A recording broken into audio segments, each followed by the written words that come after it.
Convidamos para fazer uso da palavra o ex-presidente da República e senador Fernando Collor de Mello. Vossa Excelência de falar como comunicação inadiável.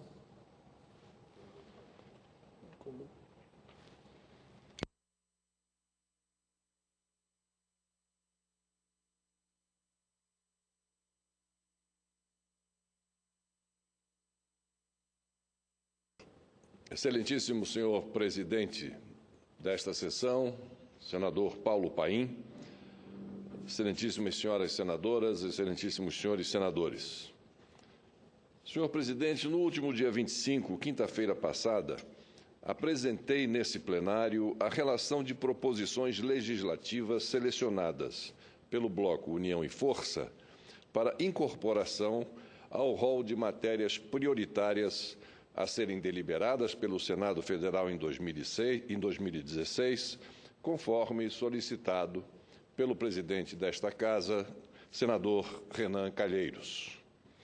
Ao todo, foram 12 proposições, entre projetos de lei e propostas de emenda à Constituição.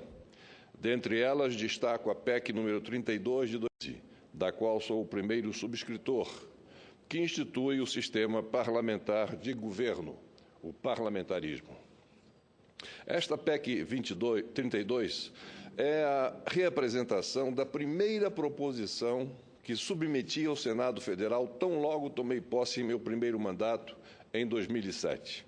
Portanto, já lá se vão 9 anos de tramitação na Comissão de Constituição e Justiça e Cidadania, sem que até hoje fosse sequer apresentado um único parecer à proposta. Neste momento, a matéria ainda aguarda designação de relator. Este é um tema que tenho abordado inúmeras vezes durante esses últimos anos, tanto nesta Casa como em entrevistas e artigos. Lembro que em 2013, após as manifestações de rua ocorridas em todo o Brasil, voltei a defender desta tribuna, em 2 oportunidades, a adoção do parlamentarismo como amortecedor das frequentes crises institucionais por que tem passado o país ao longo da história. Parlamentarismo, sabemos que se trata de um tema que sempre volta à baila nos momentos mais agudos e difíceis do país.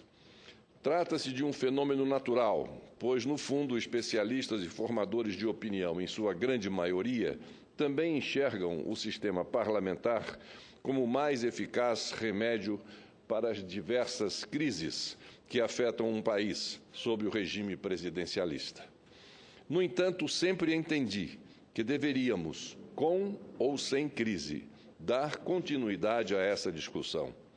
Volto ao assunto hoje, em função da oportunidade dada pelo presidente Renan Calheiros, quando solicitou formalmente a todos os líderes que indicassem as proposições prioritárias para a agenda do Senado Federal neste ano de 2016. Assim, é natural que uma proposta desta envergadura, como a PEC do parlamentarismo, tramitando desde 2007, fosse incluída no rol de nossas prioridades. Vale lembrar, senhor presidente, que naquele ano de 2007, quando da apresentação inicial da proposta, vivíamos um momento de plena estabilidade, tanto no campo político como no campo econômico. Fiz questão de salientar isso na justificativa da proposição. Era o momento ideal, em todos os sentidos, para iniciarmos um debate sério, responsável e tranquilo, mas também profundo sobre a opção do parlamentarismo. Entendo que, se assim tivesse ocorrido, o tema hoje já estaria suficientemente maturado, compreendido em todas as suas vantagens e bem aceito até pela população. Quem sabe, até o parlamentarismo já não estaria vigorando nos dias de hoje. Mas o fato, senhor presidente, que há muito o legislativo já não consegue convergir para uma agenda de salvação do país. O governo hoje já não dispõe de base de apoio político para aprovar as verdadeiras medidas necessárias. o Executivo já não é mais capaz de executar a contento o que é preciso. Mas insisto, independentemente de crise ou não, sempre é tempo de debater e encarar a real e oportuna opção que temos de adotar o sistema parlamentar de governo. Politicamente, vivemos hoje o fenômeno da não governabilidade. Aqui se referia Norberto Bobbio ao defini-lo, a não governabilidade, como o produto conjunto de uma crise de gestão administrativa do sistema e de uma crise de apoio político dos cidadãos às autoridades e aos governos. Economicamente, vivemos a completa estagnação, em que todos os indicadores sociais, econômicos, financeiros e fiscais pioram a cada mês. E pior, sem instrumentos, credibilidade e poder de reação por parte das autoridades. Por isso é forçoso e, ao mesmo tempo, doloroso admitir que antes tivéssemos, todos nós, dado ouvidos lá em 2013 às vozes das ruas no Brasil. Mais ainda, se em 2007 as vozes das ruas, em plena estabilidade institucional do país, tivéssemos começado a discutir a fundo a substituição do nosso anacrônico presidencialismo pelo consagrado e eficiente modelo parlamentarista. Senhor presidente, senhoras e senhores senadores, todos sabemos que a saída para a crise econômica passa necessariamente pela solução prévia da crise política. É certo também que a qualquer momento poderemos ter um ou outro desfecho radical, uma ruptura institucional ou mesmo constitucional, que poderá debelar por algum tempo a atual instabilidade política. Mas creiam, ela não será eterna ou mesmo duradoura, pois que as reais causas, os verdadeiros motivos dos nossos problemas concentram-se no nosso sistema de governo, o desgastado e inconveniente presidencialismo de coalizão. Eis aí a raiz de nossas mazelas. Eis aí o vírus que assola politicamente o país. Em 2013, logo no reinício dos trabalhos legislativos de agosto, tivemos após as manifestações populares, eu ponderei desta tribuna. Quem sabe agora não chegou o momento de uma reflexão acurada, responsável e realista para começarmos a entender o que deseja, de fato, a população brasileira. Mudança, mudança, mudança. Quem sabe não chegou a hora de tentarmos mudar completamente o paradigma de uma autêntica reforma política, sem cair na velha tentação das costumeiras e oportunistas reformas eleitorais de ocasião. Mas não, senhor presidente, repetimos os mesmos erros. Continuamos moucos aos alertas. Apostamos no imponderável. E o resultado está aí, o país regredindo. Por isso, insisto em afirmar, em qualquer época, em qualquer situação, o parlamentarismo é a forma mais eficiente e moderna de trazermos o relacionamento político para um âmbito que não seja o da constante refrega entre legislativo e executivo, que gera os malefícios das crises de governabilidade e, mais ainda, a subserviência do parlamento em relação ao governo, como hoje sentimos diante do desgastado presidencialismo de coalizão. A hipertrofia de um poder, a centralização das decisões, os excessos burocráticos sob um só comando e a consequente letargia e paralisação da gestão pública, onde o discurso prevalece sobre as ações e os meios sufocam os resultados. Tudo isso é resolvido com muito mais eficiência pelo parlamentarismo. Afinal, é um modelo de governo mais ágil, mais eficaz, mais dinâmico, tanto na administração pública como na superação das crises políticas. Nele, o princípio de pesos e contrapesos se opera sem traumas, ao contrário do que ocorre no presidencialismo clássico, de acordo com a modalidade de executivos fortes, em que esse recurso funciona não como moderador das crises, mas, ao contrário, como seu deflagrador. Somam-se a isso mecanismos do sistema parlamentar de governo que, além de amenizar as crises, estreitam a relação popular, a começar pela possibilidade de dissolução da Câmara e a convocação de novas eleições em momentos de instabilidade política e institucional. Teríamos ainda instrumentos da minoria, como o voto de desconfiança construtivo, que pode dissolver o gabinete, bem como o voto de confiança para a reafirmação do Conselho de Ministros. Tudo isso sem falar na possibilidade de queda do governo pela rejeição de medida provisória, instrumento típico do parlamentarismo, que seria utilizado com maior parcimônia do que hoje verificamos no presidencialismo, ou, como dizem muitos analistas, na ditadura de uma supermaioria. Senhor presidente, há quase um século, Medeiros e Albuquerque já dizia que, abro aspas, o regime presidencial é estável para o mal e instável para o bem, pois é ele o regime das adesões e das traições. Fecho aspas. De outro lado, o parlamentarismo permite ainda um maior controle da população sobre o governo, por meio da constante presença do chefe do Executivo chamado ao Parlamento para dar explicações sobre as políticas e as ações do governo. Com isso, reforça-se a prestação de contas do governo para com a sociedade. Trata-se, na prática, da transparência da gestão pública, tão propalada e demandada hoje pela sociedade.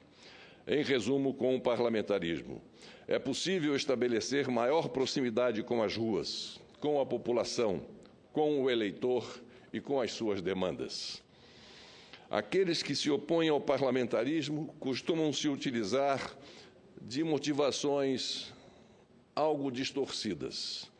Exemplo é o argumento de que o Brasil não está preparado para este sistema porque seus parlamentares são de baixa qualidade e não detêm a confiança da população.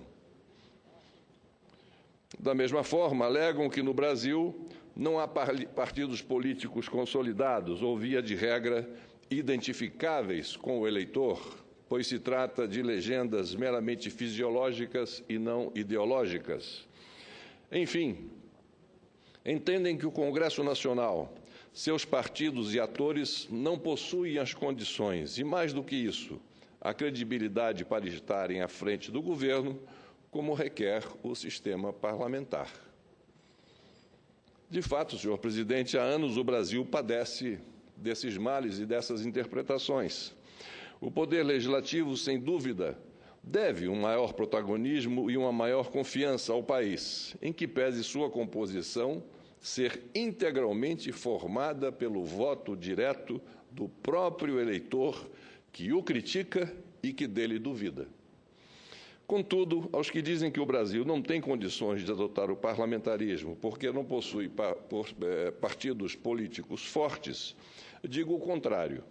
O Brasil não possui partidos políticos fortes exatamente porque não adotou o parlamentarismo. Se hoje nossos partidos e seus representantes são de baixa qualidade e aceitação, na visão desses críticos, é exatamente porque insistimos no presidencialismo. Não tenho dúvida, senhor presidente, de que a descrença da população na política e nos seus agentes públicos decorre exatamente do sistema presidencialista de coalizão, que afasta o cidadão de uma participação mais efetiva na condução da administração pública. Não tenho dúvidas também de que, com a experimentação de um novo sistema de governo, esse cenário político sombrio e desacreditado mudaria radicalmente com a adoção do parlamentarismo. Alcançaríamos a maturidade da classe política e da própria população para não só entender a dinâmica e mecanismos do novo regime, como também para usufruir melhor as suas vantagens. Mas, certamente, depois da experiência dentro do sistema parlamentar, o eleitor passaria a entender com maior clareza e convicção sobre sua maior responsabilidade, sua identificação e compromisso com o voto a ser dado. De outro lado, o mesmo fenômeno, tenho certeza, aconteceria com o sistema partidário. Além de uma significativa redução do número de legendas, uma autêntica aberração brasileira nos dias de hoje, o parlamentarismo naturalmente acabaria por unir os partidos, dando-lhes uma atuação mais efetiva, mais ideológica, mais responsável e participativa junto à sociedade. A experiência internacional, mostrando que a esmagadora maioria dos países desenvolvidos tem o parlamentarismo como sistema de governo, comprova que o fortalecimento e a autenticidade dos partidos se dão exatamente em função do modelo parlamentarista. Enfim, senhor presidente Paulo Paim, senhoras e senhores senadores, a adoção do parlamentarismo, acompanhada de pontuais, mas consistentes alterações em nosso sistema político, nos permitiria adquirir uma nova configuração e um novo perfil da classe política e, principalmente, uma esperança a mais para a tão combalida e questionada democracia representativa em nosso país. Além disso, testemunharíamos o principal legado do parlamentarismo, a rápida superação de toda e qualquer crise, seja ela política, econômica ou institucional. Não é à toa, senhor presidente, já se disse que o presidencialismo é o regime da, abro aspas, irresponsabilidade a prazo certo, fecho aspas, enquanto o parlamentarismo é o regime da, abro aspas, responsabilidade a prazo incerto, fecho aspas. Nada mais preciso do que essa constatação.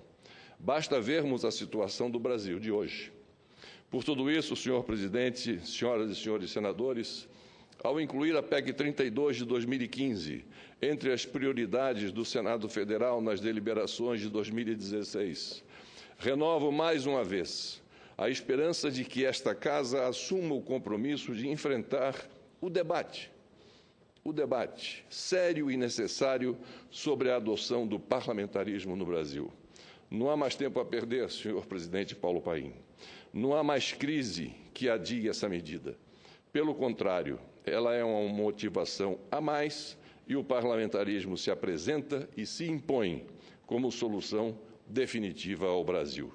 Era o que tinha a dizer, agradecendo a Vossa Excelência o tempo que me foi concedido. Senhor presidente Paulo Paim, muito obrigado. Muito bem, senador Fernando Collor de Mello, meus cumprimentos. E dizer que não é pelo seu pronunciamento, senão eu vou dizer que eu estou ali só lhe agradando. Eu sempre fui parlamentarista, desde a Constituinte. Que bom. Então, esse bom debate eu estarei lado a lado aí no momento adequado. Eu queria